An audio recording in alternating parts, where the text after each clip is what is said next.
started a series that we titled The Love of God, Agape, the God's kind of love. And I'm going to be continuing with that. Let me talk a little bit about our elections. That will be coming up on the 16th. If you're here and you're 18, you qualify to vote. You qualify to vote. And here's what I'll say to you, don't stay at home. Go and vote. Praise God. Hallelujah. It's important that you know that what we do on that day will determine what will happen to this nation. What will also happen to the future of this country. I want you to know that our election is about your present and your future. And it's very important. Don't take it casual. Don't sit down and just feel like, okay, well, it doesn't matter. One vote could be the reason why somebody will win. And so don't joke with your votes. Go and vote. Now, don't vote people because you like their face. Don't even vote people because they're from your place. Don't vote people because they live around your homes. Now, don't vote for people because they come from the same place where you come from.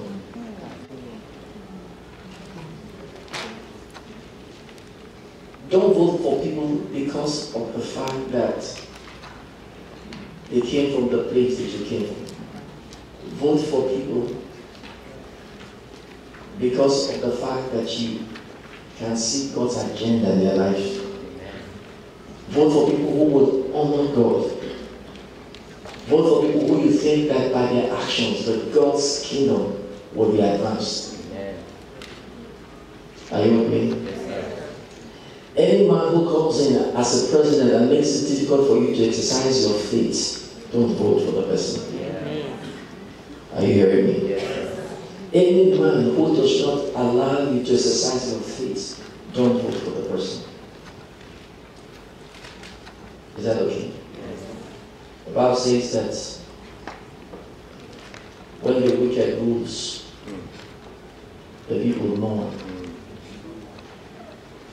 But when the righteous rules, the people rejoices. Amen. Okay? Do you think we've been mourning in Nigeria for some time? We have. Do you think we've been mourning and crying in Nigeria for some time? Yes. Please don't vote for the wicked. Hallelujah. Amen. Praise the Lord. Hallelujah. Okay, I've said that, that's good enough. Let's turn our Bibles to the book of Romans. Romans chapter 10.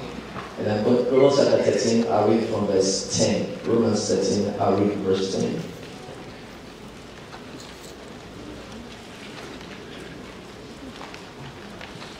Oh, beautiful. So we'll have it over there. Romans chapter 13, Romans 13 verse 10. Romans 13 verse 10. It says, love does no harm to a neighbor. Therefore, love is the fulfillment of the law. Today I'm talking about the love of God, agape. And I've been dealing with love is patient and kind towards my neighbor. Our emphasis is on the neighbor. Okay? It says, love does no harm to a neighbor. Therefore, love is the fulfillment of the law. Love is the fulfillment of the law. Now, if you discover that your life is a reflection of this love, then you can praise God for the great growth and maturity you have attained in your life. If you find out and you discover in your life that your life is a reflection, in other words, that your life is a picture, that the way you live your life, the way you conduct your life, the way you do things, if you discover, and if you walk in love, you know, if you discover that your life is a reflection of this love, you can praise God for the great growth and maturity you have attained. It means that you've attained a height in life. But if you find that your life does not reflect the kind of love that God wants you to possess, if you find and you discover that your life is not the reflection, is not experiencing the kind of love that God wants you to possess, then here's what I have to say. Take it as a sign from heaven that you need to change and become more like Jesus. Because this love could not be lived by the word. This love could not be lived by the word because it doesn't come from the word. This love is the God's kind of love. Amen. You know, Paul wrote in the book of 1 Corinthians chapter 13, and he will start reading from verse 4. 1 Corinthians 13 from verse 4. And Paul wrote about this love. Some of the translation will call it charity. Some will call it love. Is it love or charity? The God's high level agape. And we don't talk about most of what agape is. I'll talk about it again. Paul wrote, he said, love or charity. The God's high level agape love. He says, love suffers long and is kind. Is it love or the word charity? Envieth not. It says love or charity vaunteth not. In other words, it parades not itself. It doesn't move around trying to showcase himself, to show that I'm better, or to show that this is what I have. This love is not about yourself. This love is about another person. It says, it's not puffed up. Does not behave itself unseemingly. In other words, does not behave itself rudely. It seeks not her own. It is not easily provoked. Taketh no evil. Rejoices not in iniquity, but rejoices in the truth. Bears all things, believes all things, hopes all things, endures all things. Charity never fails. Love never fails. Sometimes zoom out and take. Like I said, my emphasis today is on love is patient and kind towards the neighbor. Now, if you look at your Bible, most of the times when we try to talk about love, we will say love is patient, isn't it? Okay. So zoom back in. Some people say, oh, love is kind. Now, if you look at the Hebrew Bible and try to describe how the Hebrew Bible puts this kind of love, it expresses this love. It doesn't say love is kind.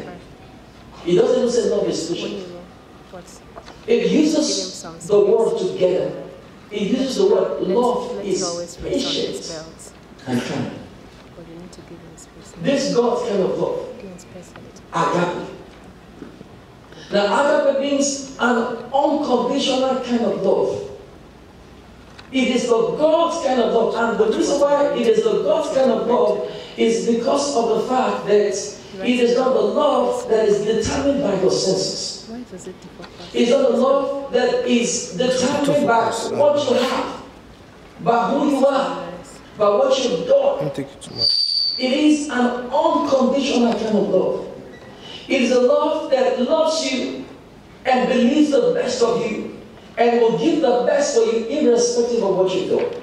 So when he's looking this kind of love is a sacrificial kind of love. Make stand somewhere here. But when he's Are you with me? side, you make him stand somewhere here. It's a God's kind of love. First Corinthians, in John, the Bible talks about in John, it says, beloved. First John, it says, beloved, let's love one another. For love is of God. Everyone that loveth is born of God and knoweth God. He that loveth not knoweth not God, because God is love. 1 John 4:7-8. So when you begin to define God, the best way to define God is that God is love. I'm still looking forward. So I keep him in the Now, how does God want us to define ourselves? The way God wants you to define yourself is by looking at yourself and saying that you are loved. Why? Because you hail from a God who is love. That's why the Bible says that love does no harm to a neighbor. Therefore, love is the fulfillment of the law. What is love all about? Love is all about expressing the beauty, the goodness of God on earth. If you look at what we read from First Corinthians chapter 13, and you see the different characteristics of love, you find out that this is towards a friend or towards a neighbor. And that's why I start by saying, love suffers long. Love is patient and kind. You don't get patient and kind just over nothing. Hallelujah. Hallelujah. So Hebrew uses the word love is patient and kind. And understand what that means. You could not just love without being patient. Now, do you know that you can love people and not be kind to them? You say, well, I love him. I'm not going to hurt him. But you just say, well, he's my brother, I love him, but every time he does something just irritates you. Are you with me? I'm trying to be a little bit practical. You love him, he's my classmate. But you know what? I love him, or I love her. But I don't like the way she talks.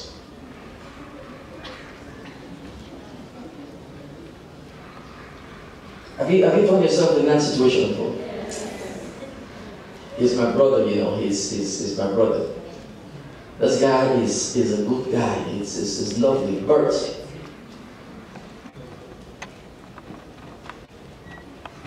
I don't like the fact that he always wants to have things his own way.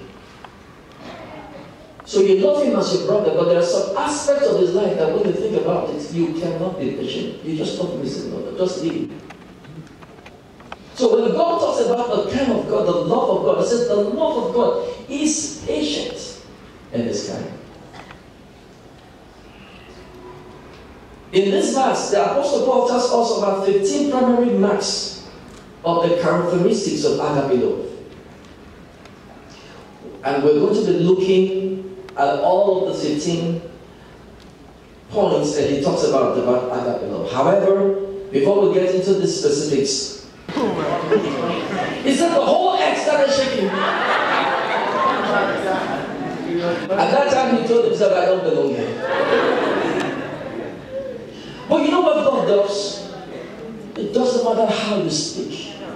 It doesn't matter how you dress. When I come in contact with you, something in me makes you feel important. See, when you meet those people, because of the fact that you love them, you improve them without saying anything. Yeah. The God's kind of love. Have you met people who look like as if they're not lovable? When everybody walks away, you're the one who's going to give them a hug. You're the one who's going to say, you look beautiful. You're the one who's going to look at them and say something beautiful about them. You're the one who, when they walk away from you, they think about you, they remember you because you're the only one who gives them reason to feel like there's somebody.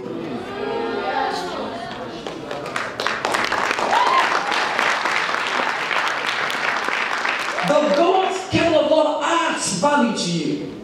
He said, for God so loved the world that he gave his only begotten Son, that whosoever believes in him should not perish, but have everlasting life. In other words, when you love somebody, you love him to the place where your love never leaves his heart.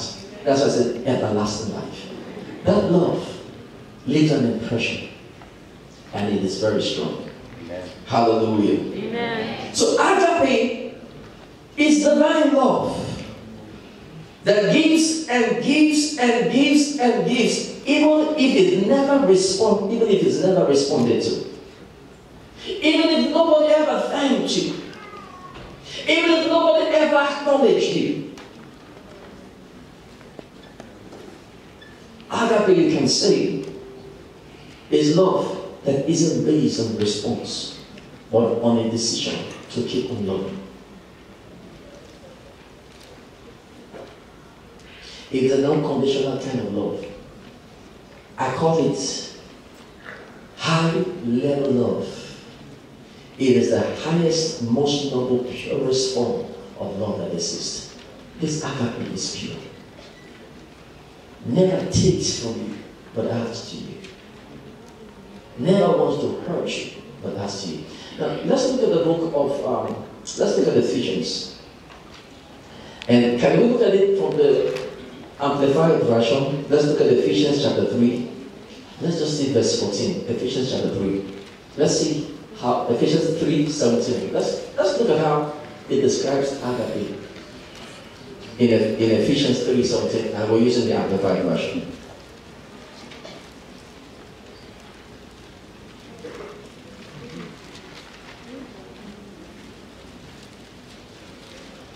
Are we there? Ephesians 3:17, Amplified Version. Yes, sir. The day. Okay. Now look at what it says, and I'm going to describe something to you about this kind of God. Here's what it says. It says, may Christ, through your faith, actually settle down, abide, make his permanent home in your hearts. Are you with me? May you be rooted deep in the love and founded securely on love. Amen. Here's what I want you to do. Now listen to me. You know why I talk about the word? And I'm not afraid to talk about the word. Absolutely. Now I can come and give you examples. I can come and and here's what I want you guys to know. Hear me. The things I say to you will determine your future. Amen. The things I say to you are deliberate. You are not a spirit. I mean, you don't have a spirit. You don't have a spirit. You don't have a spirit. You are a spirit. You don't have a spirit. You are a spirit. You live in a body, but you have a soul. You have a soul. You don't have a spirit. You have a soul. You live in a body, but you are a spirit. Let me describe that. It's important that you understand this as we talk about love. Let's say that all of us here, sitting at the post, those of you who are on the back on me, let's say that all of you here, all of us here were spirits. Now I'm going to describe the spirit, the soul, and the body by all of us. Now all of us who are here, those on the back on me, those who are here, all of us here were spirits.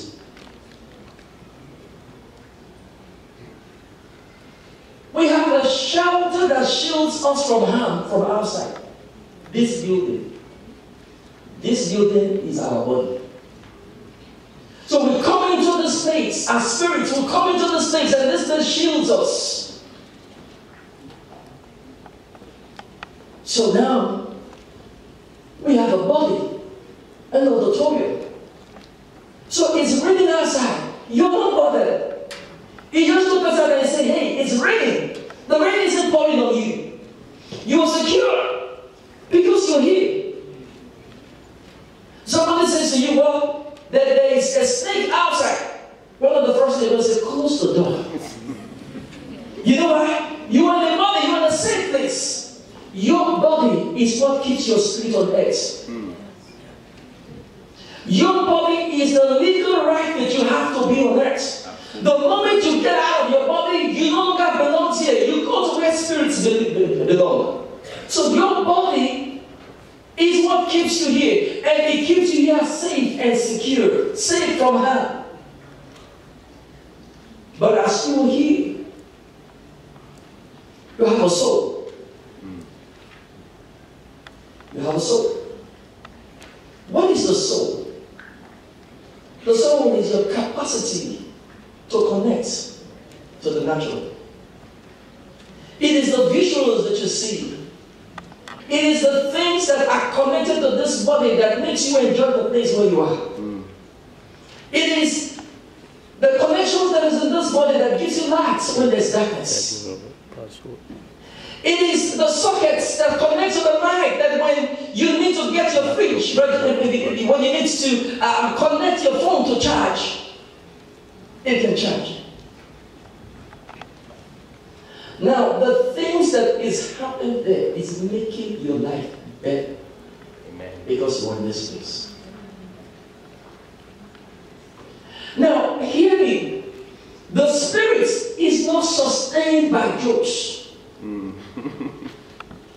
The spirit is not sustained by things. The spirit is sustained by the things that are God's.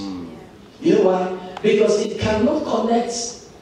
Because it's meant to connect to God. It doesn't connect to God with the head. It connects to God as a spirit. So the word of God is spirit. It is life. The Bible said it is life to those who find them. It is health to all your flesh. Jesus talking about this one said the word that has spoken to you, they are spirits in their life. So because you're a spirit, you have the capability to receive and to retain the word. Hallelujah. Run for nothing else but the word. Hallelujah. David said, the word of God have I hidden in my heart that I sin not against you.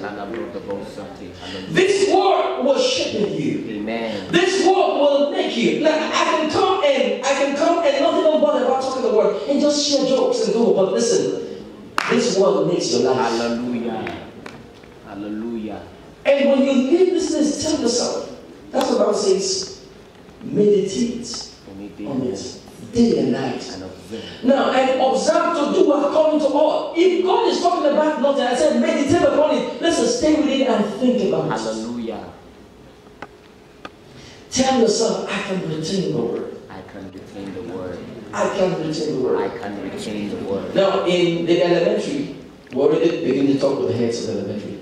And they say, Pastor, we are excited. We want to start teaching our people to be memorizing the scriptures.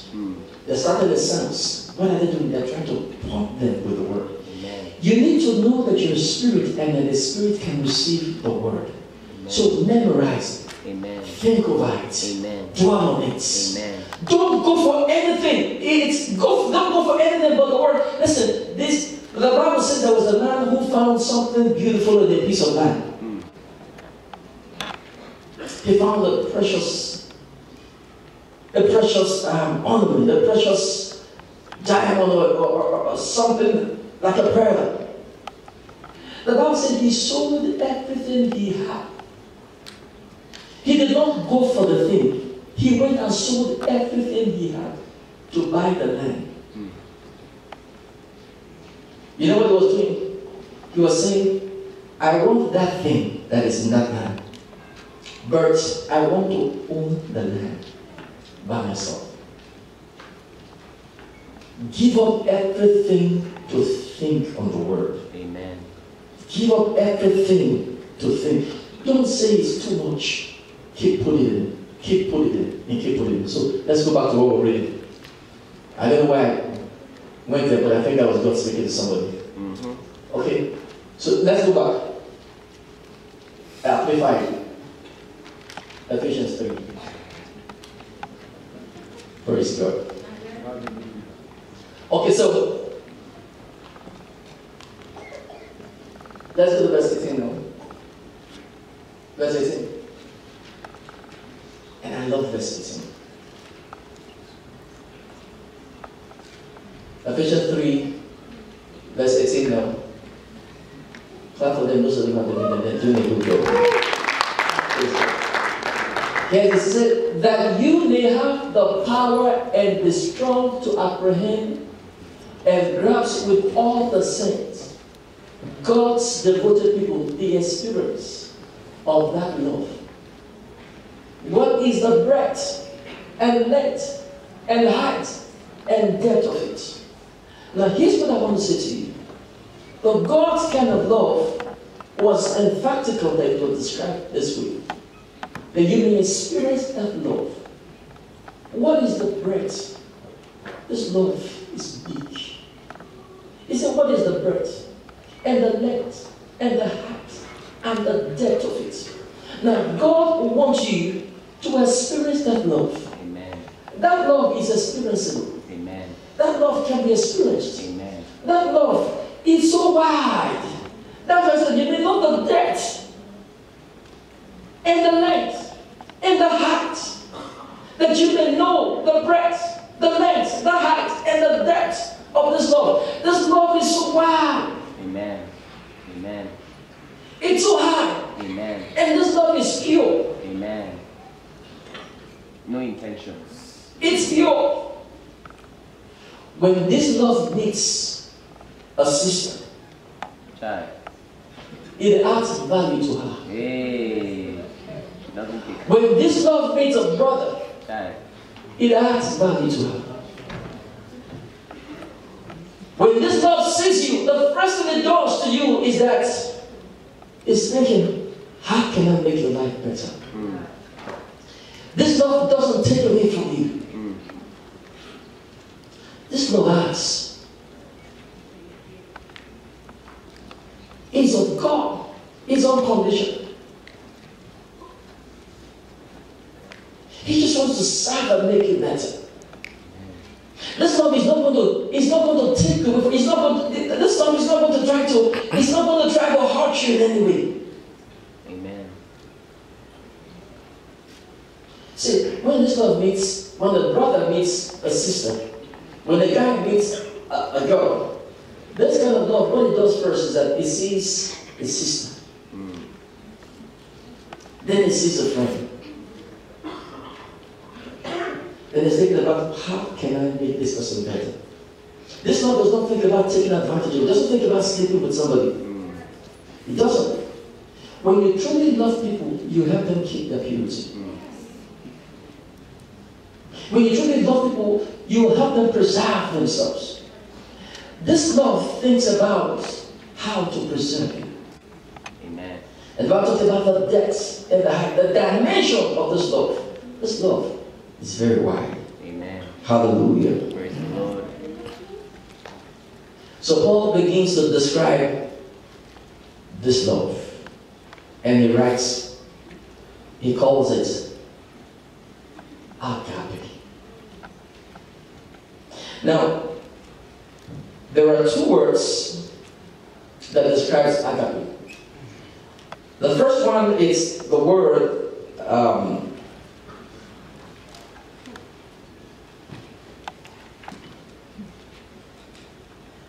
the first one, it's the God's kind of love. And it's the God's kind of love because it's born of God. The second one is unconditional love.